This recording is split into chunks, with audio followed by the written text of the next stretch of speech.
नमस्कार, मैं समीक्षा दादीज पॉपुलर सुपरफास्ट न्यूज में आपका स्वागत करती हूं।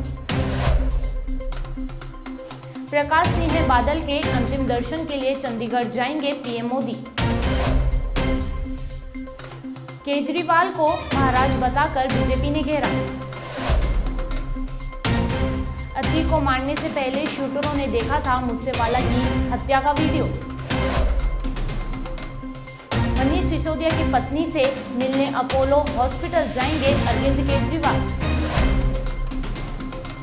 गहलोत ने महंगाई राहत कैंप के जरिए दिखाया 10 का दम, कैंपों में उमड़ी भारी भीड़।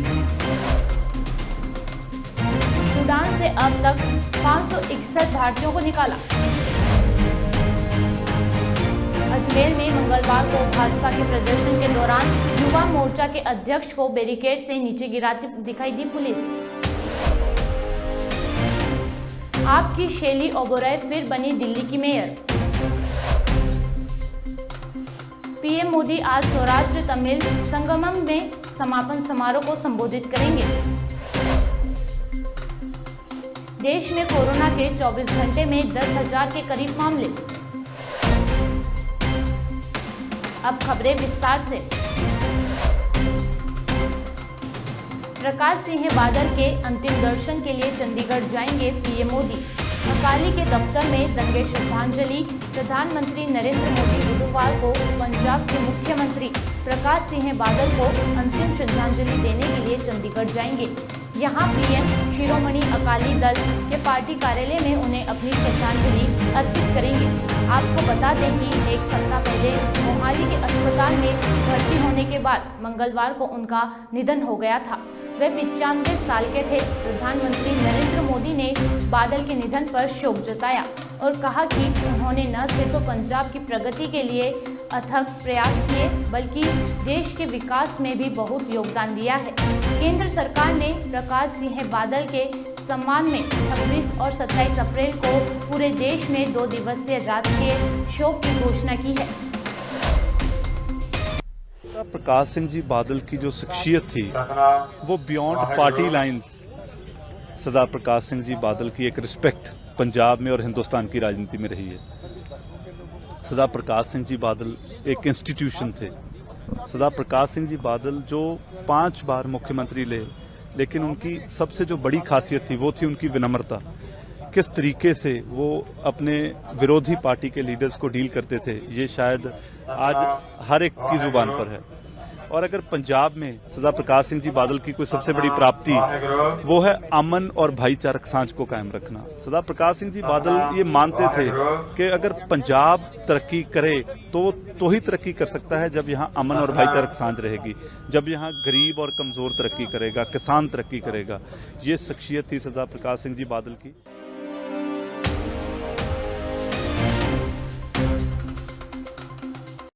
प्रकाश सिंह बादल साहब के जाने से मैं कह सकता हूं कि देश की राजनीति को बहुत बड़ा घाटा पड़ा, क्योंकि देश ने एक बहुत बड़ा स्टेट्समैन जो है वो खो दिया। इतना लंबा उनका संघर्ष था, गांव से सरपंच के तौर पे ज़िंदगी शुरू की और 5 टाइम पंजाब के मुख्यमंत्री बने, देश के कैबिनेट मंत्री बने, श्रोमणी अकाली दल के बहुत लंबा अरसा अध्यक्ष रहे और सभी वर्गों के साथ उनका बहुत नज़दीकी का रिश्ता था। तब ली थी सादगी की शपथ, अब 8 लाख का पर्दा। केजरीवाल को महाराज बताकर बीजेपी ने घेरा। आम आदमी पार्टी के राष्ट्रीय संयोजक और दिल्ली के मुख्यमंत्री अरविंद केजरीवाल के बंगले पर खर्च के दावों को भारतीय जनता पार्टी ने घेराबंदी तेज कर दी है। जिसके केवल महल की रिनोवेशन की कहानी नहीं है, ये पूरे के पूरे उसके आइडियोलॉजी और उसके पार्टी के लोग, उसके पार्टी के सोच के रिनोवेशन की कहानी है। ये वो महाराज है जो न जाने कहां से आवाज निकालते थे और कहते थे मैं कुछ नहीं लूंगा, मैं घर नहीं लूंगा, मैं बंगला नहीं लूंगा, मैं गाड़ी नहीं लूंगा, मैं लाल बत्ती कार नहीं लूंगा, मैं सरकारी गाड़ी नहीं लूंगा, मैं सिक्योरिटी नहीं लूंगा। कुछ नहीं से सब कुछ ले लूंगा जी, ये उस महाराज के रिनोवेशन की कहानी है। केवल महल का रिनोवेशन नहीं हुआ, महाराज के मानसिकता का रिनोवेशन, कि किस प्रकार से कुछ नहीं लूंगा जी से सब कुछ लूट लूंगा, कुछ नहीं छोड़ूंगा, ये जो परिवर्तन हुआ है, ये उस महाराज की कहानी आज हम बयां करने वाले हैं।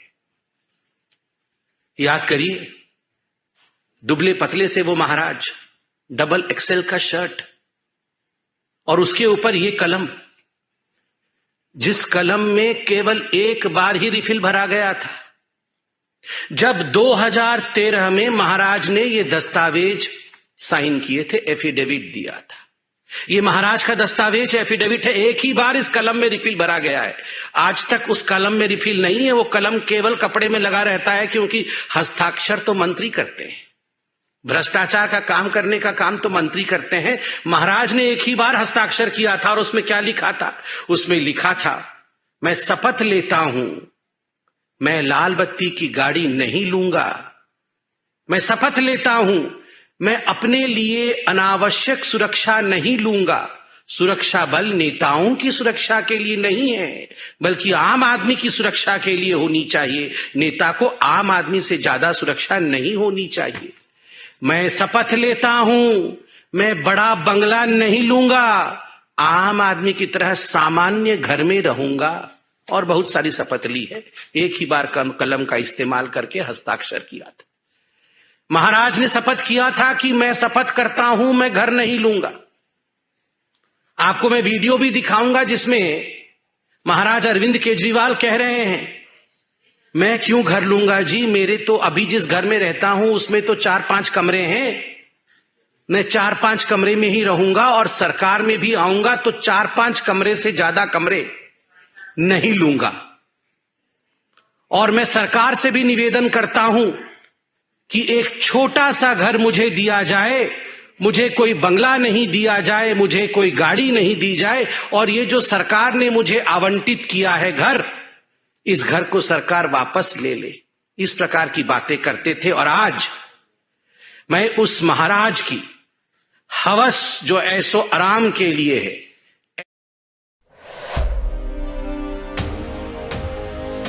मारने से पहले शूटरों ने देखा था मुझसे वाला की हत्या का वीडियो। 16 सेकंड में कैसे उतारी 34 गोलियां। माफिया से नेता बने अतीक अहमद और उसके भाई अशरफ की बीते दिनों गोली मारकर हत्या कर दी गई थी। मारने के लिए सिर्फ 16 सेकंड का समय लिया और 34 गोलियां उतार दी। इस मामले की जांच कर रही पुलिस उत्तर प्रदेश ने विशेष जांच दल ने कहा कि उन्होंने उस दौरान अतीक अशरफ के उस पिस्तल की जांच की जिससे हमलावरों ने गोलियां दागी थी। शूटरों ने देखा था मूसेवाला के मर्डर का वीडियो। एसआईटी के हाथ एक और सनसनी जानकारी लगी है। आरोपियों से पूछताछ करने पर पता चला कि अतीक की हत्या से पहले लोकेश, अरुण और सनी ने पंजाब के कांग्रेस नेता और सिंगर सिद्धू मूसेवाला की हत्या के वीडियो को कई बार देखा।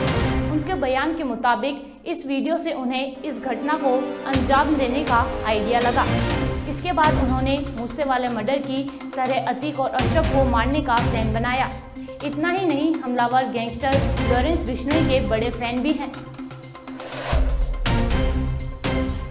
मनीष सिसोदिया की पत्नी से मिलने अपोलो हॉस्पिटल जाएंगे सीएम अरविंद केजरीवाल। आम आदमी पार्टी के मुखिया और दिल्ली के सीएम अरविंद केजरीवाल बुधवार को मनीष सिसोदिया की पत्नी सीमा सिसोदिया का हालचाल जानने के लिए अपोलो हॉस्पिटल जाएंगे। मंगलवार दोपहर तबीयत बिगड़ने के बाद उन्हें वहां भर्ती कराया गया था, जहां डॉक्टर्स की निगरानी में उनका इलाज चल रहा है। गहलोत ने महंगाई राहत कैंप के जरिए दिखाया 10 का दम। कैंपों में उमड़ी भारी भीड़। राजस्थान के सीएम अशोक गहलोत ने महंगाई राहत कैंप के जरिए दम दिखाया है। इन शिविरों में पहले ही दिन प्रदेश भर में 13.5 लाख से ज़्यादा रजिस्ट्रेशन हुए हैं। सरकार की 10 योजनाओं के पात्र लोग पंजीकरण कराने के लिए शिविरों में बड़ी संख्या में उमड़े हैं। राजनीतिक विश्लेषकों का कहना है कि सीएम अशोक गहलोत ने वोटर्स तक पहुंचने के लिए जो मास्टर स्ट्रोक खेला है, उसका फायदा उन्हें चुनाव में कांग्रेस को मिल सकता है। सूडान से अब तक 561 भारतीयों को निकाला। जेदा पहुंचे एयरलिफ्ट के भारत लाया जाएगा। अभी भी 3000 से ज्यादा लोग फंसे सूडान में 72 घंटे के संघर्ष विराम के बाद राजधानी खार्तूम समेत देश के अन्य हिस्सों में झड़पें जारी हैं। इस बीच पिछले 24 घंटों में 550 से ज्यादा भारतीयों को निकाला गया है। इन्हें सऊदी अरब के जेदा लाया जा चुका है। अब तक 3 बैच में 561 लोगों को जेदा पहुंचाया गया है। सूडान में 4000 से ज्यादा भारतीय रहते हैं। पुलिस ने बीजेपी युवा मोर्चा अध्यक्ष को लाते मारी, बैरिकेड से खींचकर नीचे गिराया, हाथ पैर पकड़कर जबरदस्ती उठा ले गई। अजमेर में कलेक्ट्रेट के घेराव के समय बीजेपी कार्यकर्ता पुलिस से भिड़ गए। पुलिस ने युवा मोर्चा के देहात जिला अध्यक्ष को बैरिकेड से खींचकर नीचे गिरा दिया, लातेमारी और हाथ पैर पकड़कर जबरदस्ती उठा ले गई। मंगलवार को भाजपा की ओर से महाघेराव किया गया था।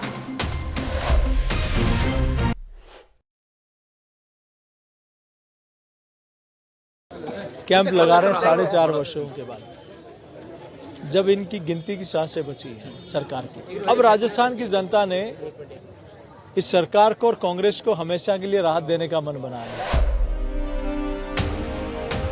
आपकी शैली ओबेरॉय फिर बनी दिल्ली की मेयर। बीजेपी ने वापस लिया नाम। आम आदमी पार्टी के कैंडिडेट शैली ओबेरॉय और मोहम्मद इकबाल दिल्ली के मेयर और डिप्टी मेयर बन गए हैं।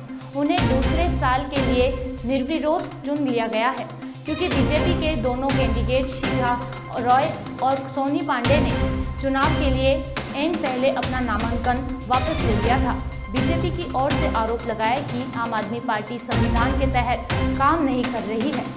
हमारे सभी प्रयास के बावजूद आम आदमी पार्टी स्थायी समिति और वार्ड समितियों का गठन नहीं होने दे रही है, जिसकी वजह से नगर निगम में कोई कार्य नहीं हो पा रहा है। पीएम मोदी आज स्वराष्ट्र तमिल संगमम के समापन समारोह को संबोधित करेंगे।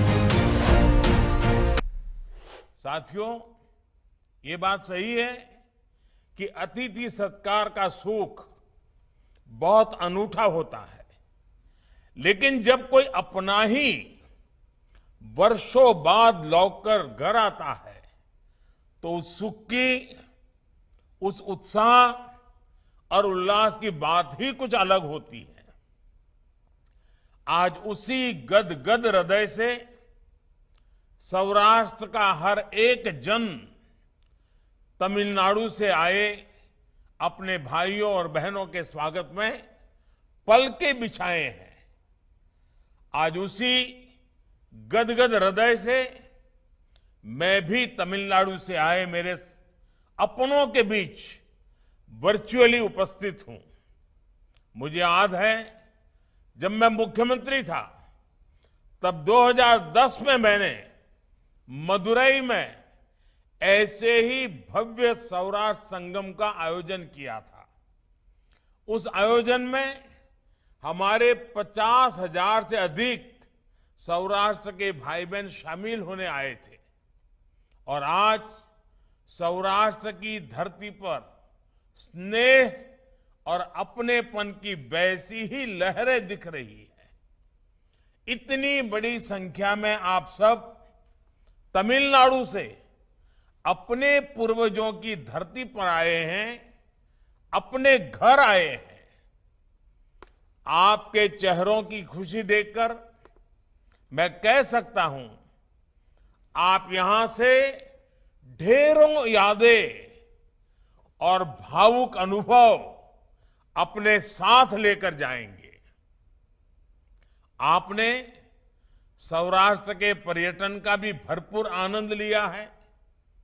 सौराष्ट्र से तमिलनाडु तक देश को जोड़ने वाले सरदार पटेल की स्टैच्यू ऑफ यूनिटी की उसके भी आपने दर्शन किए हैं। यानी अतीत की अनमोल स्मृतियां, वर्तमान का अपनत्व और अनुभव और भविष्य के लिए संकल्प और प्रेरणाएं।